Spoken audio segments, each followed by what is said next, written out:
Today we're going to do can you say that? The micromole rockets, hydrogen and oxygen mole ratio laboratory. Okay, here's our setup. We have a barbecue lighter and it makes a spark on the end. We're going to be using that to launch our rocket.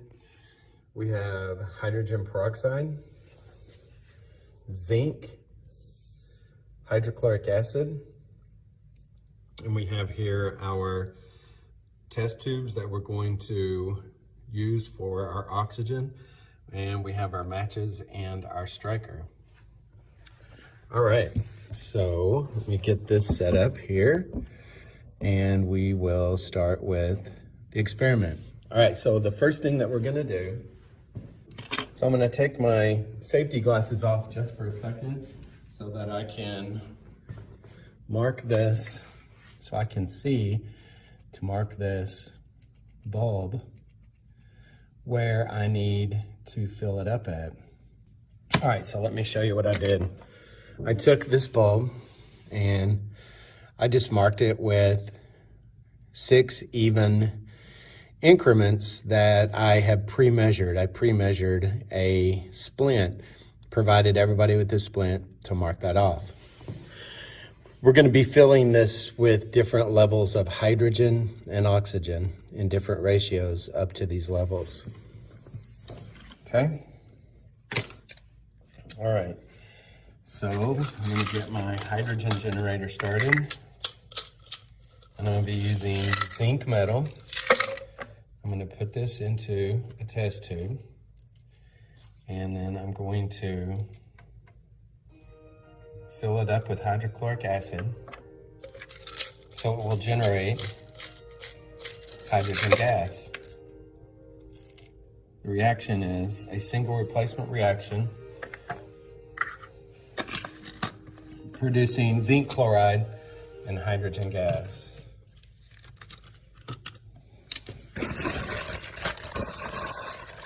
Sorry, I reached across the camera. I needed to grab some pipettes. All right, so, and I'm gonna show you, I don't know if you can see this, but it's bubbling. Can you see the bubbles? So that's bubbling and producing hydrogen gas. Okay, then I'm gonna take, in the original lab, we used yeast as our catalyst, but you can also use iron nitrate. This is iron nitrate. That's what I'm going to use as a catalyst because yeast gets messy because it bubbles. It's an organism, it's a fungus, and so it bubbles and comes out the top. So I'm going to iron nitrate will also do the same thing. So I'm going to put hydrogen peroxide in here.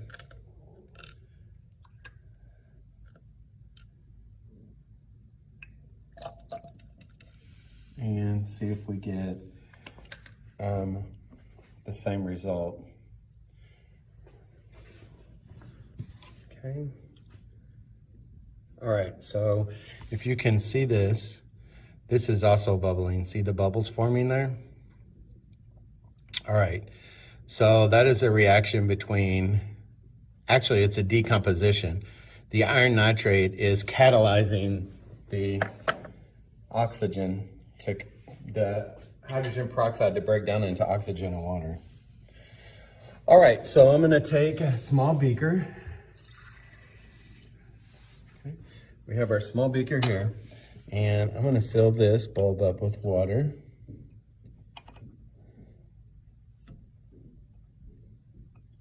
Okay, and I'm going to get 1 part hydrogen. So I'm going to put it on here and get 1 part hydrogen. Oops, it's hydrogen peroxide spill. That's okay. Hydrogen peroxide, this is the same that you can buy at the store. So it is not, I mean, it will oxidize your skin and turn your skin white, but it's not going to be harmful.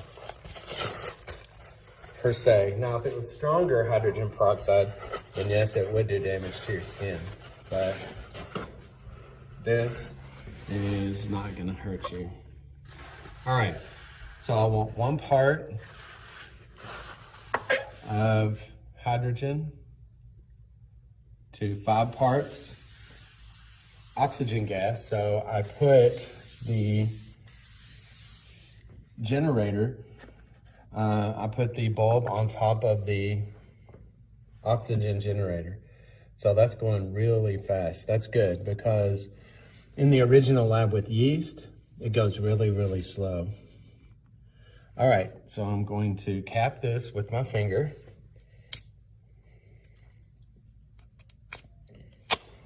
Okay, and then I'm going to pop this. All right, so nothing happened. So on your first 1 to 5, 1 part hydrogen, 5 parts water, nothing happened. Okay?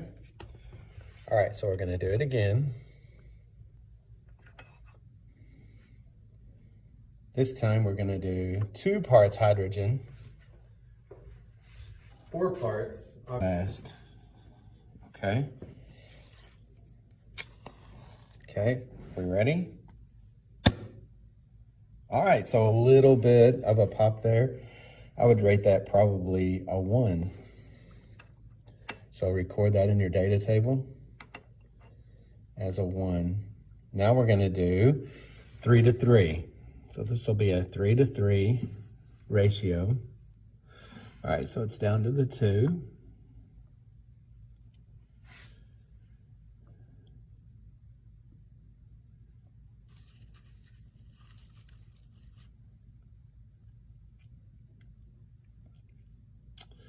All right, we're almost there. Okay, so I'll put it over onto the oxygen. And wow, that works so much better than yeast. The iron nitrate. Wow, it's so fast. Okay. Getting ready. All right, so this is 3 to 3. Let's rate this pop. Ready? Ooh, that was a lot louder. All right, so if I rated the other one a 1, let's rate this a 5, because that'll give us some room to grow in case the other 2 are loud or louder. All right, so that was 3 to 3. So this one's gonna be 4 to 2, 4 parts hydrogen, 2 parts oxygen. So in your lab data table, the first ratio, the first number is the hydrogen, and the second number is the part that's oxygen. It's like watching grass grow.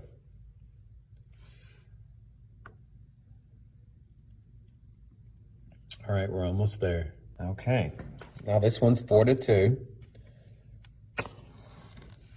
All right, so if that one was a 5, let's call that one a 6, because that was definitely louder.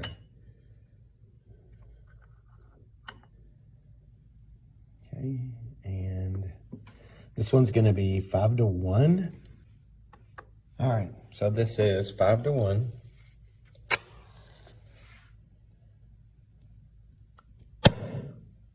All right, that was not quite as loud. So, gosh, I forgot what number. So if I gave the last one a 6 or a 7, I think I'd go back down to 5 on that one. Or just go down 1 more, 2 more maybe. It wasn't quite as loud as my 4 to 2. All right, so what I've decided is the 4 to 2 was the loudest pop. So that's the best ratio to use. So what I'm gonna do here is I'm gonna get this one last time. I'm gonna fill this 4 to 2. Now this time, instead of doing the pop test, I'm gonna actually launch my rocket.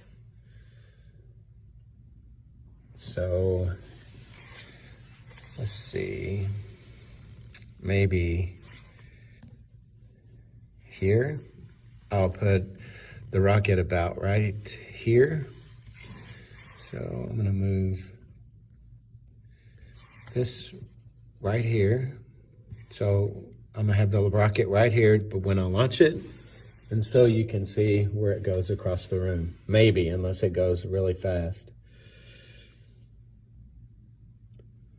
All right, we're almost there. Now this time I'm gonna leave a little bit of water in the bottom because water is gonna be used as a propellant to have, when the gas explodes and expands really fast, it pushes against the walls of the container and it's gonna push against the water. Now, since the water is at the open end of the pipette, it's gonna force the water out of the pipette quickly. So that's where you get your forward propulsion. And it's Newton's law of motion that you'll study in physics next year. All right, so here's my striker. I'm gonna put it on the end of that, okay, just like that. And then 3, 2, 1. All right, so I hit the wall from here. All right, and so that's it. So make sure you get this right up finished and ready to turn in for tomorrow.